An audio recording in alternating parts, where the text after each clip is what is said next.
bentuk Hmm. kelembagaan yang komersil. Hmm. Ya, mau lembaga ekonomi kerakyatan, ya kan, mau koperasi atau asosiasi bahkan.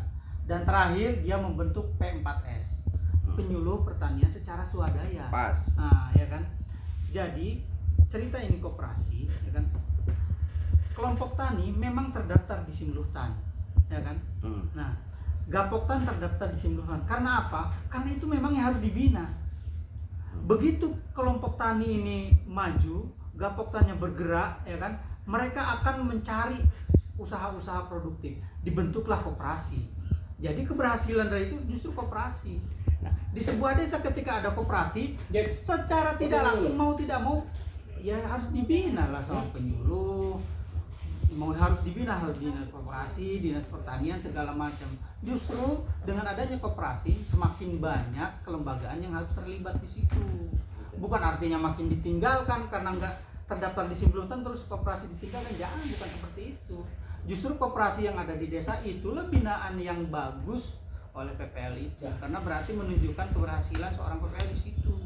Dengan adanya koperasi tadi, karena hanya koperasi yang bisa artinya bergerak secara kelembagaan keuangan, mengatur uang, manajemen, apa itu kan harus di koperasi.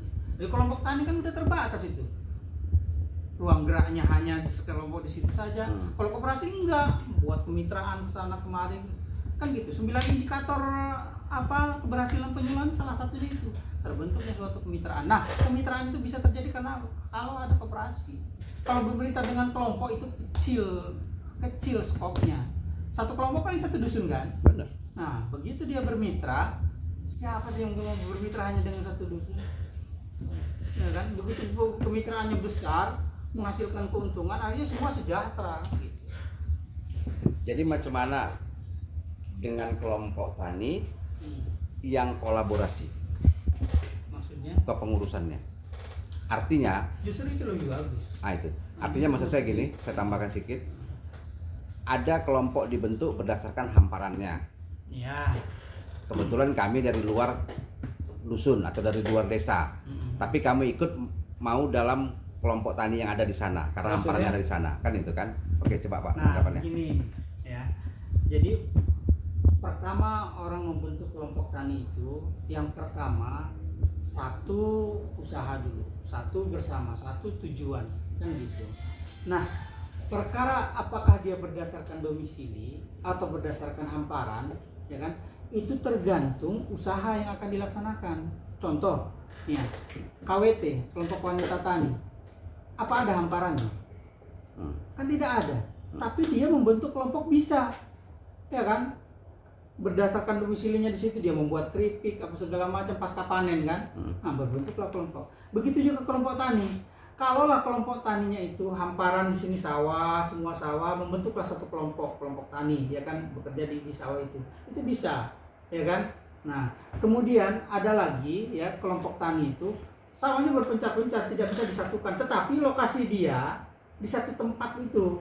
Nah, posisi apa namanya domisilinya di satu dusun umpamanya. Dia mau membentuk kelompok enggak masalah. Ya kan, nggak masalah. Apalagi nih hamparan ini kalau berdasarkan hamparan, dia hamparannya di dusun ini di A. Nah, di satu hamparan itu kan orangnya tidak di situ semua. Ya. Ada dari dusun B, dusun D, segala macam kan. Ya boleh. Artinya satu orang bisa saja menjadi 2 anggota kelompok tani. Yang pertama dia di anggota kelompok tani di hamparan itu. Yang kedua mungkin di rumah dia ada kelompok tani tapi berdasarkan domisili karena usaha seperti KWT tadi, ya kan. Nah, boleh dia jadi anggota di situ, anggota di sini, nggak masalah. Makanya kolaborasi seperti Bapak bilang, selagi hamparannya ada di situ, mau dari manapun orang yang membentuk kelompok boleh. Jadi, karena tujuan daripada kolaborasi di kelompok itu tadi itu kan bagaimana itu dia kan tujuannya sama-sama itu. Nah, dasar-dasar membentuk kelompok itu kan satu tujuan itu. Ya. Oh, kita tujuannya ini untuk supaya umpamanya lokasi ini ya yang kita tanam sawit ini, oke lah Bapak dari Medan, Bapak dari Pekanbaru, barang sini, tapi kan hanya di sini. Kita akan sama-sama buat kelompok, kita majukan sawit ini supaya bagus. Udah kita buat kelompok ini. Udah selesai. Jadi boleh.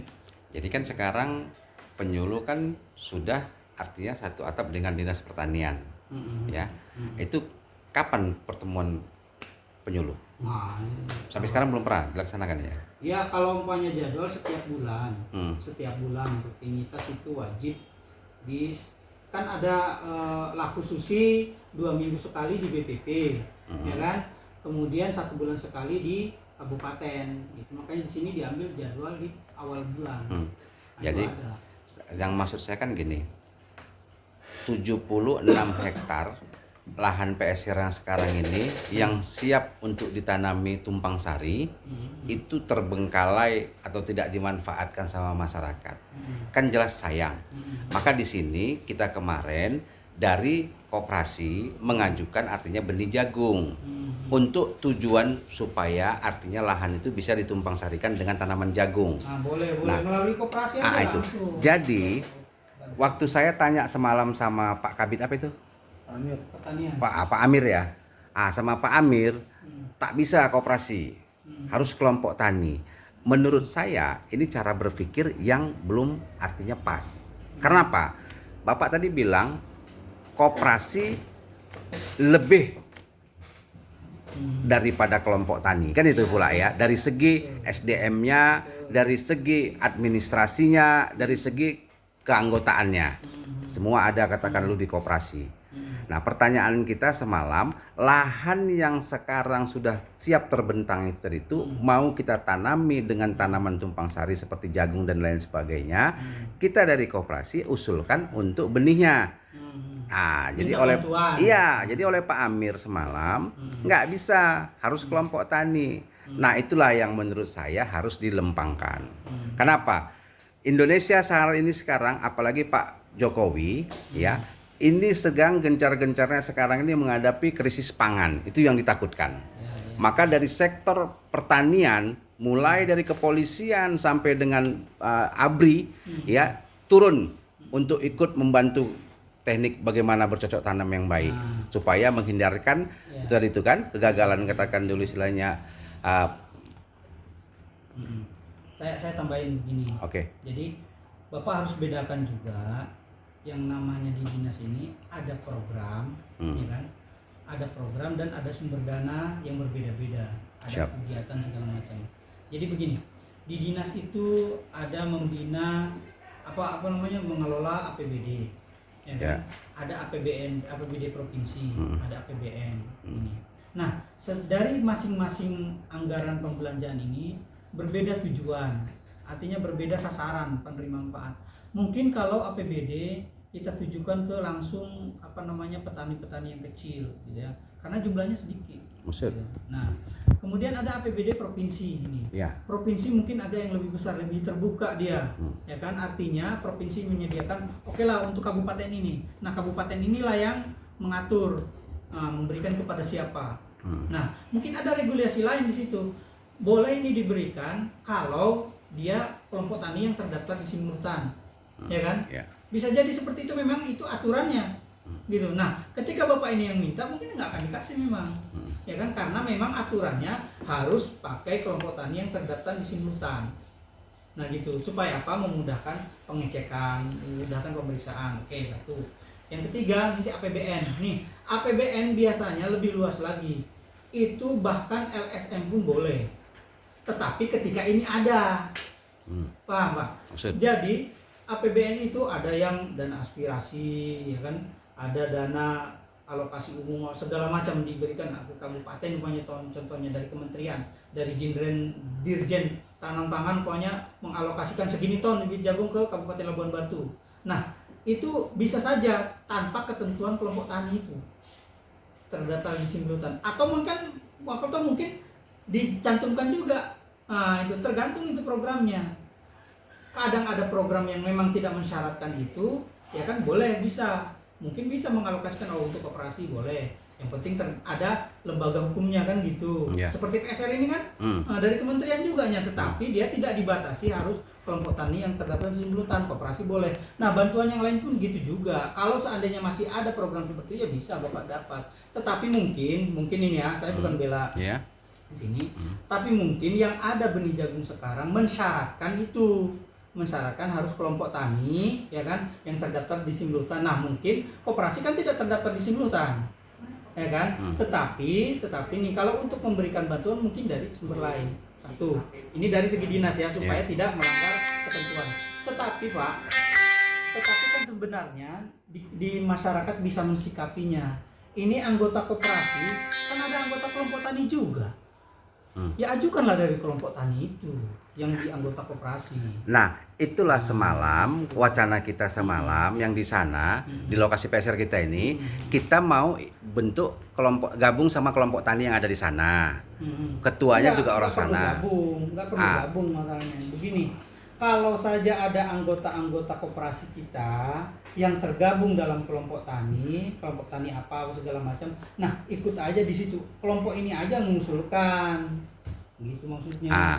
Jadi nanti kalau seandainya perkara mau ditanam, ya kan, kita musyawarah mufakat lah. Oh, kita ajukan dari kelompok ini saja, tetapi nanti ditanamnya di hamparan ini yang sudah ditentukan. Nah, sama bisa, karena kelompok tani itu anggotanya tidak harus tanah milik kan, tanah nyewa, tanah garap, dan segala macam boleh. Artinya orang lain bisa memanfaatkan itu. Itu kan mekanisme di bawah sajanya itu. Makanya itulah semalam sudah diusulkan semalam dari kelompok tani Pak Supardi, sekretaris koperasi. Kebetulan dia ketua kelompok tani. Ada kan itu kan. Itu. Jadi diusulkan semalam lah sama si Iwan. Jadi dibilang orang Pak Amir, tidak bisa, lahannya gambut katanya. Oh, itu lain lagi cerita. Jadi sekarang gini, kalau kita bicara nggak bisa lahannya gambut, itu jadi patok alasan. Terus kita terpakum, katakan dulu istilahnya, dengan itu aja, aku pikir kita nggak bisa maju. Itu yang pertama. Labuan Batu saat sekarang ini Pak, itu si Ahok kebetulan di Jalan Imam Bonjol dekat kantor kita. Itu Pak, dia untuk per minggu aja Pak, itu Pak hampir mencapai 10 ton kebutuhan jagungnya Pak. Itu diambil dari Medan. Nah, itu yang masuk ke Labuan Batu kita ini hanya baru 1 pengecer kan itu kan. Nah, maka saya bilang kalau di sini sebenarnya sederhana. Maksud saya, pemanfaatan lahan pekarangan itu juga bisa salah satu mendukung untuk ketahanan pangan kita. Kan itu ya kan? Apalagi macam luasan lahan yang seperti kita ini sekarang. Jadi maksud saya jangan dikecilkan gitu loh. Kita ambil lah yang luasnya gitu loh. Itu yang maksud saya tadi itu. Oke Pak, saya pikir makasih Pak.